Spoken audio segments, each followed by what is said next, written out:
Namaste, good morning. Yes, today we are going into something which is inbuilt, but also which is a coming up field and coming up way of looking at dance and dance education. In dance education, it has been very necessary or appropriate for us to emphasize and maintain one or another view of ourselves as a field during our history. Dance as physical education, as an creative art activity, performing art, related art, discipline and professional specialization have all been orientations that has allowed us different lines of development in the knowledge, practice and institutionalization. Although none of these orientations precluded important awareness, thought and progress in a full spectrum of questions and interest, one would suggest that overall issues of balance in what should ground and motivate our work have developed in accordance with them. Dance has been a path many have followed. Beginning with a mother's hopes, it has become a playground, a challenge, a site of personal struggle, a place to rest and heal, a world of experience and meaning quite beyond anything that one would have imagined with the first shuffled steps. One is offended, delighted, fascinated, bored, encouraged and deeply shaped by dance. It is heartwarming to learn from its capacities to serve the people. One has to face up to the negative as well as the positive uses to which it can be put. It all depends. In inevitable conclusion is that we take dance ourselves, you and our times to be in motion with respect to form, function and meaning. Dance changes in intention, in looks, in its value, in relation to the relevant sources and context. If this is sounding postmodern, pluralistic, holistic or feminist, it is true. It has always been true. The scholarship has come to be lived journey of sense making through dancing, teaching, art making, watching, reading and all significant interchanges. One also must recognize the need to be a single voice at this time in order to play a role in the charting our views of our field. A professional organization like any national body exists under the assumption that institutionalized dance can be affected by its collective activities. It seems always to be a matter of selective maintenance and change to meet current realities better while trying to create the next. The poetics and praxis suggests that both dynamics and meaningfulness in and about dance, while acknowledging the complexities and particularities of our theories and practices. There is a mystery and discipline to our work. Our background is rich in color and very complication. In the context of dance education, we came early to assume the importance and value of understanding selected physical bases and factors associated with human movement. We also gave cognizance to theories and principles associated with learning, well-being and education as they were defined for us. Participational factors in the creation and practice of dance have been emphasized and supplemented by commitments to performance and related arts concerns. The discipline has developed with increasing specialization in scholarly inquiry and application. Dance now stands more stronger. The realization of ourselves as humanity or field wherein mechanics is generated, communicated and appreciated in personal and cultural context perhaps is our current challenge in self-perception and actualization. In focusing on the physical, functional, participational and professional, even though concerned with the graceful, artistic, creative, successful and scholarly, we have been subject to losing sight of and faith in most intimate as well as the most social, political and cultural basis of dance and dance processes. In our time of acknowledged pluralism, when it is clear that alternative groups, systems, languages and modes and techniques vie for expression and appreciation, there is every necessity for understanding ourselves in terms that take into account factors relating to source, context, connection, power and means.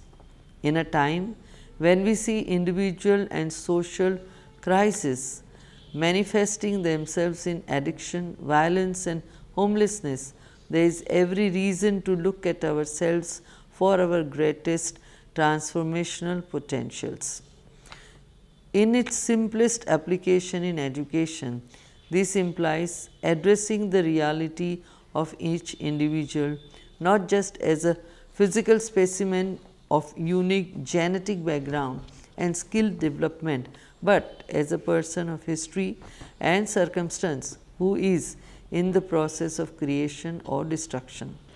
The success of process depends upon opportunities and the means to profit from experience. The images, symbols, metaphors, myths, stories, ways of engagement and communication which characterize individuals and groups from the web of access and implications for dance. The symbolic life of the student is always relevant. Concepts like body image, self-concept, alignment and talent must more consciously include the larger and deeper realms of symbolic complexity. As important as anatomical structure and physical or psychological principles may be, they are insufficient in addressing art or substantiate individual or social progress. In this vein, it seems important to see composition and choreography more completely as avenues not only for the expression of feelings and creativity in a developmental line of movement, competence and technical craft, but for dealing with the resonance and dissonance of the personal and cultural through the malleable and expandable medium of dance. The professional issue is not about valuing content over the form or process over the product or avant-garde over the traditional.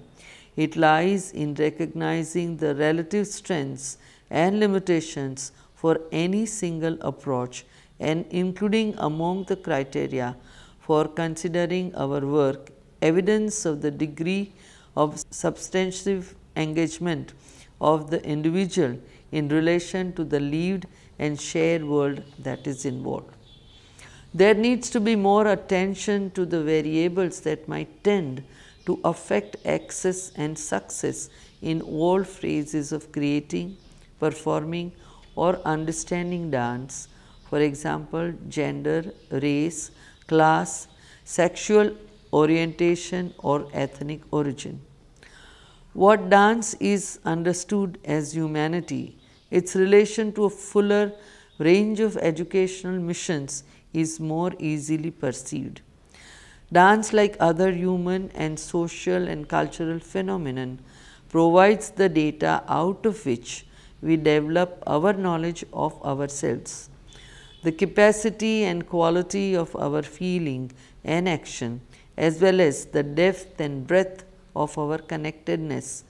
It is dependent upon our participation in a full cycle of engagement with enterprises such as dance. Although dance has not been traditionally referred to in European derived system of education as an exemplar and carrier of important cultural information, it has certainly been very vital in the traditional Asian and Indian practices of education. In popular culture, dance and imagery from the media dominate informal education and do so without the benefit of informed critical practice. The point now is for dance to see its contribution to the questions and issues of our past, present and future. As our society struggles to see and feel through illusion and think and act past short-term effect, dance has vital experience to consult. It is the business of education, art and dance to review ideas and habits of perception and action. Dance needs to develop a consciousness that allows it to place itself in the mainstream of education as both philosophy and curriculum. As a field, dance needs to revise and reconstruct the definitions, sources and forces it considers relevant to its current forms and status in India and beyond the world. For dance to function organically as a humanity, that is to help people be participants in their times and to fulfill a conscious role in creating the next group for change, it must see itself as educational. Nurturing and building vocabularies and references out of unique individual lives and out of the broader shared system of articulated cultural needs to become an assumed goal and value in considering dance education. Moving dance as a professional field in education towards the humanity, which are themselves undergoing very important and needed reconstruction, represents a shift toward accepting the depth, diversity and the fullness possible in dance. The sphere of significance and consequence already assumed by the field relative to its work would simply grow. Issues, past and present, which are made to so explicit in dance and relate to power or other volatile factors need to be welcomed.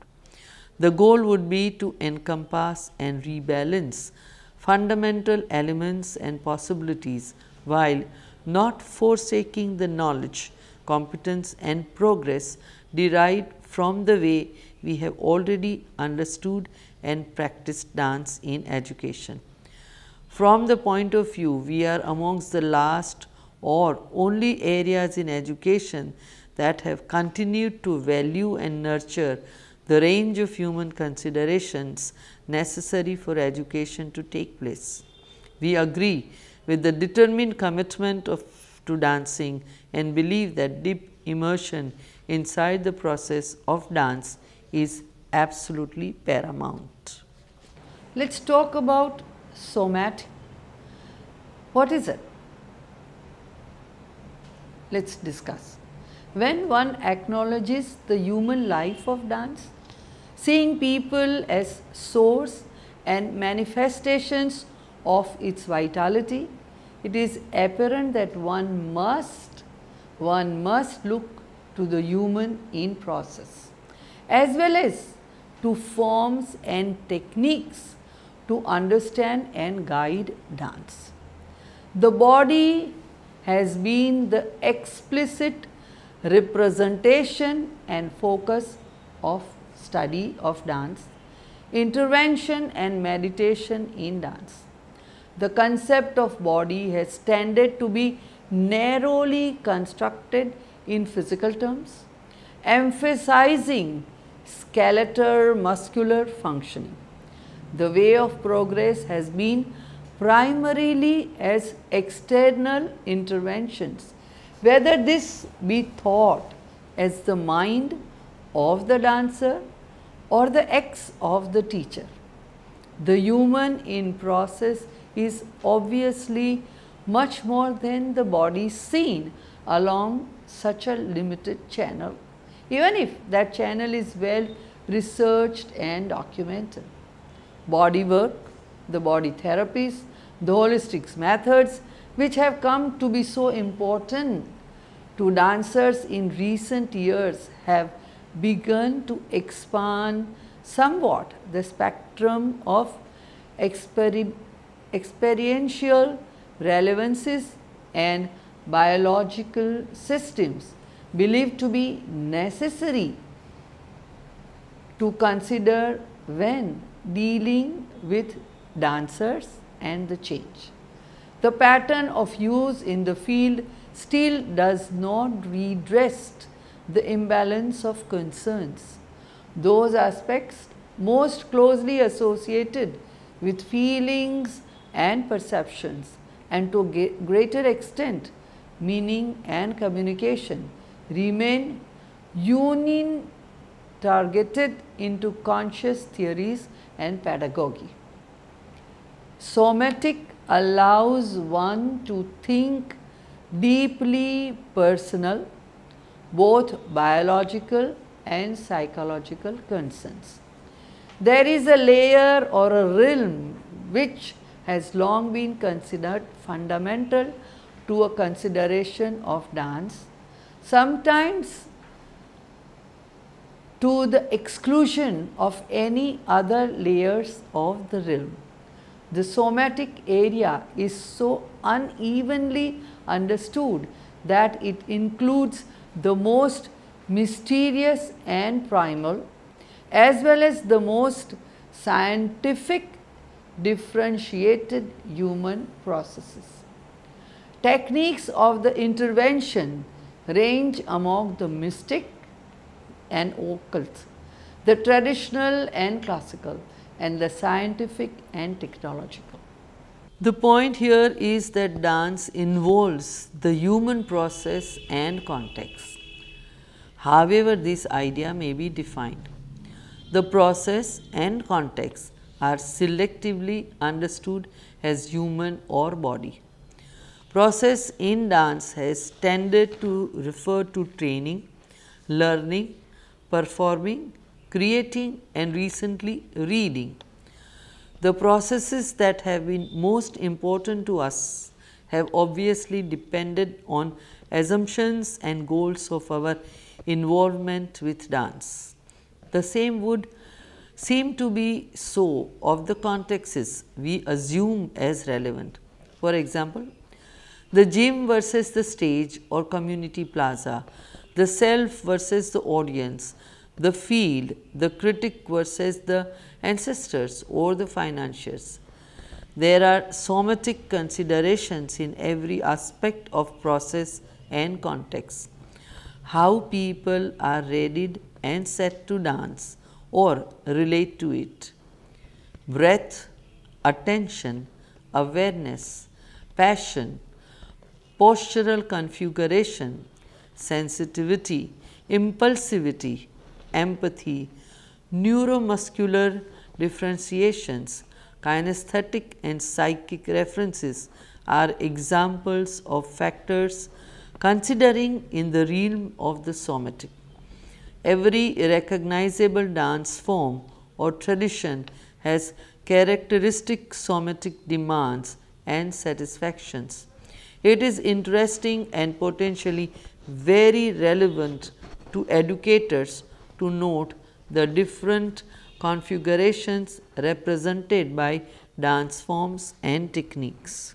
Those generally available in dance education as well as those commanding popular participation in society.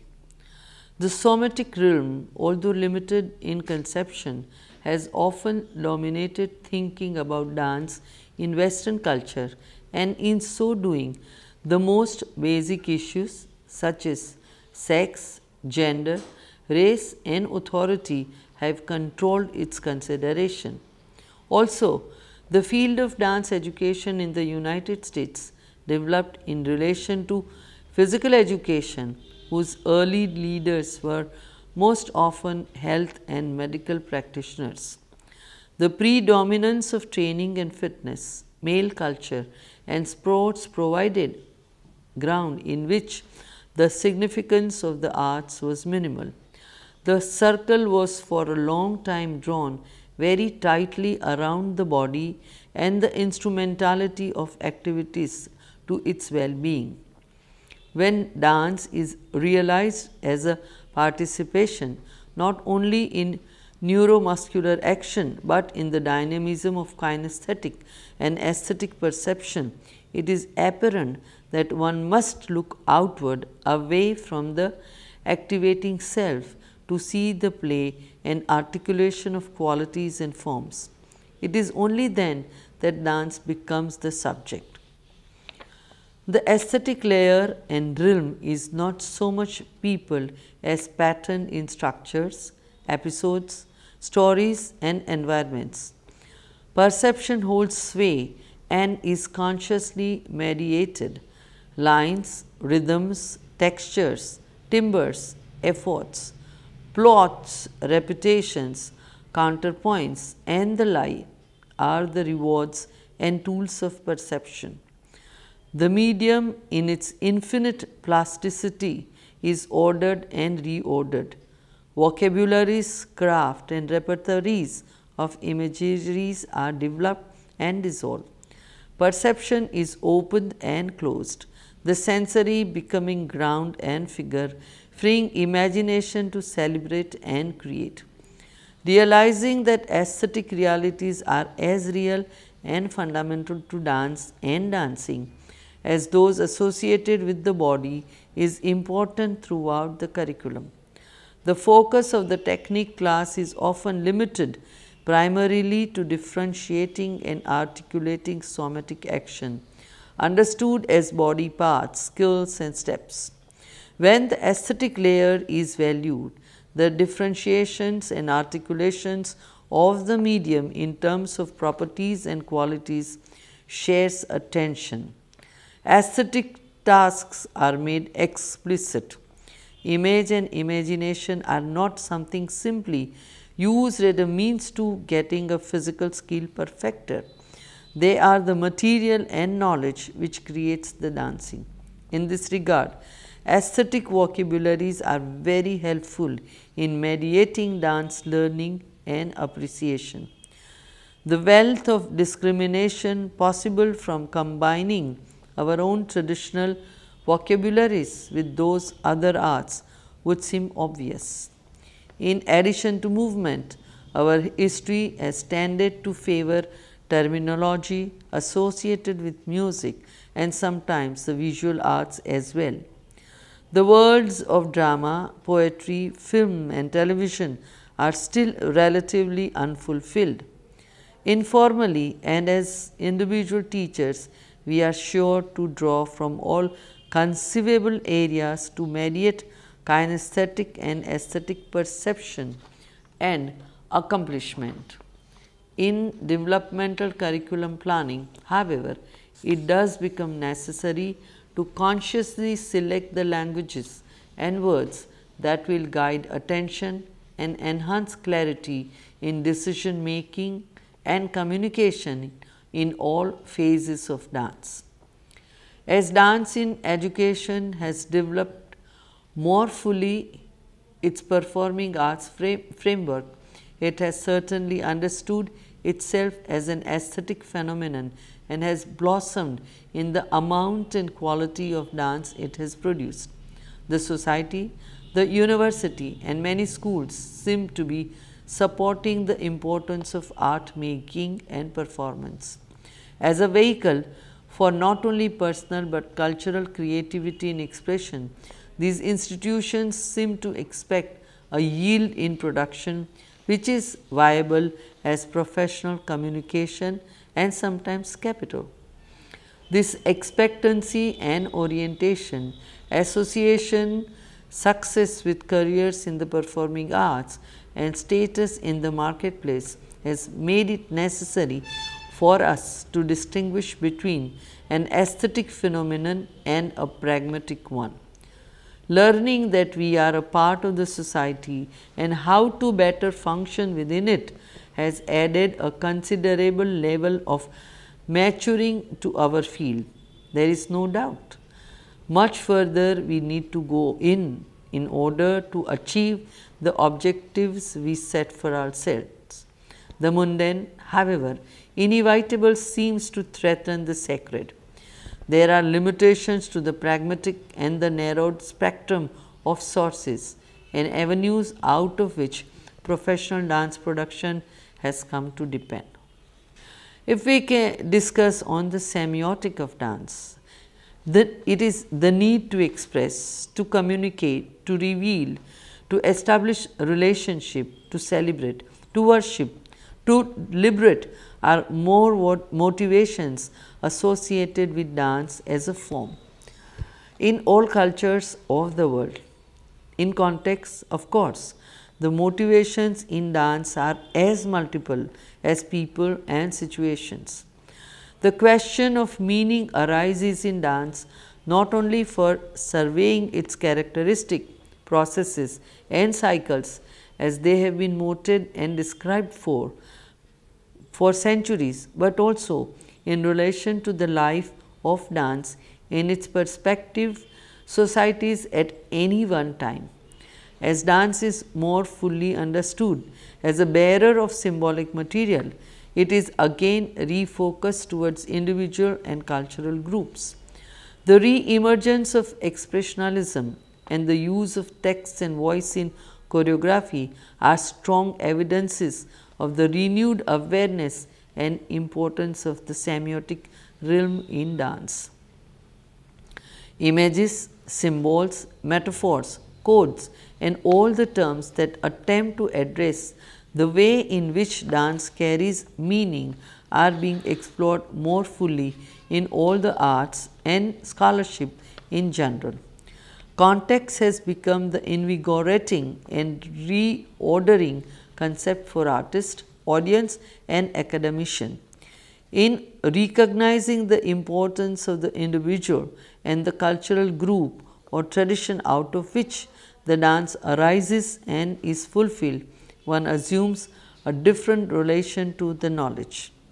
The who and why of the dance, the genre and the tradition, the social, cultural milieu are all relevant.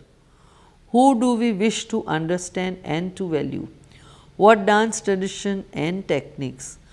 What must we know about the individual we are attempting to guide as dancers, choreographers and agents for dance in society? For dance education, the semiotic layer which is present in all dance material has been somewhat difficult to approach. The dance teacher is reminded that she is not a psychologist or psychotherapist when it comes to reading or guiding behavior. Dance is, however, a vehicle for the dancer and the choreographer to bring to form significant material which is both idiosyncratic and common. Performance is often a matter of coming to symbolic consonance with the material. The search for meaning, the generation of symbols and images and the craft for communication is as necessary to guide as are other aspects of dance.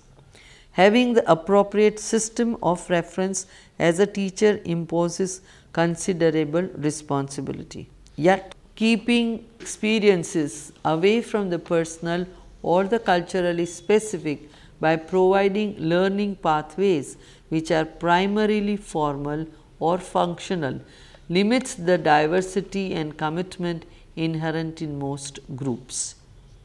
So, in every aspect of the dance curriculum, there is the opportunity and necessity to realize the semiotic aspects of the experience. The dancer not only needs to learn how to do and to imagine, but how to mean the material that might be given. Dancing that can be meant and understood, as well as done and imagined, needs to be available. Opportunities for the individuals to create out of themselves and their worlds needs to be valued, even though what may appear is not easy for the teacher to handle. The discipline is created in the mystery of the material, the form and the communication. Education to the words and methods of others must be in balance with our long time output of the single individual. The audience must no longer be allowed to remain primarily an abstraction. It is people who are shown and spoken to and within the dance. The circle of significance can be very small or extend to many, but a circle is a more helpful concept than one-way line. There is a theatre of mutual experience only when awareness shifts away from the self and the static form and into the travels of the play, whether it be weighted toward the semiotic, the aesthetic or the semiotic. The terms have no value inside the event, even though the capacities and achievements to which they refer make all the difference in full participation. The life of the event is always unique, but when the spirit and the architecture of the dance ritual becomes clear, there is more freedom to go where learning, creating or healing might lead. In an educational context, it is very important to provide several dance rituals, each with a different constellation of attributes. A complementary ritual would emphasize pulse, pattern or story with more action and references to social constructions and the personalities involved. The possibilities of the dance play or rituals that appeal to the central themes and challenge or satisfy on many levels are endless. Preparing and participating in experiences and dance experiences which create themselves out of multi-dimensional plans and daily needs has been one wonderful way for us to be a dancer, an artist and teacher. So, in this module, this semiotic and somatic of dance, we have tried to discuss and understand. I know these are little difficult concepts to digest, but if you read and listen carefully, go to some references and introspect, you would easily understand this. Thank you. Namaste.